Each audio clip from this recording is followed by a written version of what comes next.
So my name's Ben Northrop. I don't really like the term serial entrepreneur, but it probably is quite appropriate. I left school pretty early on. I've never really been big on being told what to do, and that's sort of carried through my whole life. I think part of the reason I started my own business was because possibly the potential that no one else would hire me. That's carried through also.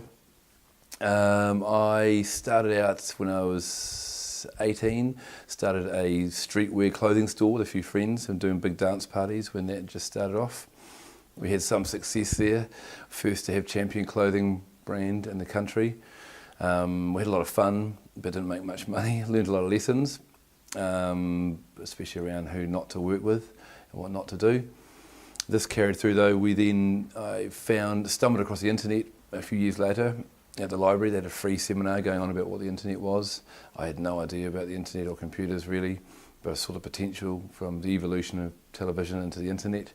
And so a friend of mine and myself started teaching ourselves HTML from a book and started our own business with a Motorola StarTAC phone and a 486 computer, and started doing websites for our parents and friends.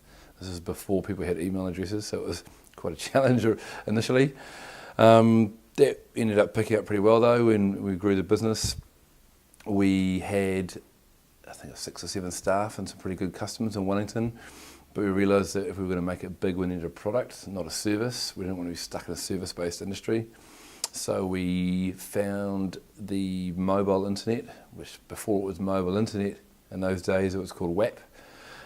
We pitched our ideas to the local carriers, and they quickly told us that WAP was crap and to go and figure out how to do text messaging. We didn't know anything about texting at the time. So we went away, rewrote our business model overnight and started Run the Red as a text messaging company. With the aim of building mobile products and evolving from TV to internet to mobile. That we found ourselves years later doing services still, so we had to pivot the business. We were pretty successful. We were running businesses and campaigns for big brands in Australia. We were doing stuff in Brazil and the States, but we're still growing by numbers, and we didn't really have a focus on product. So we pivoted the business. I took over as CEO and raised a few $1 million from the US, from a few firms. We pulled back out of a lot of those countries and focused on technology and scale, and focused on the enterprise market as opposed to marketing. So doing things that seemed a lot more boring, a lot less award winning, but at the same time when you've got kids and mortgages, it was a lot more successful at the same time. So that led to us eventually selling the business to Pushpay mobile a few years ago, which was a fantastic experience.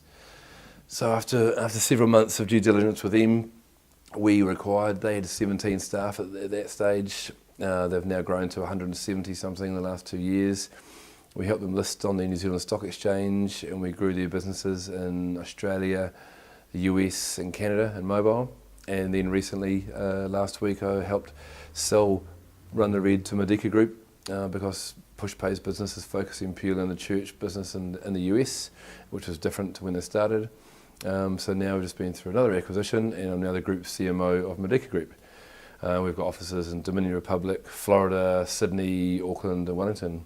So it's been an interesting ride so far.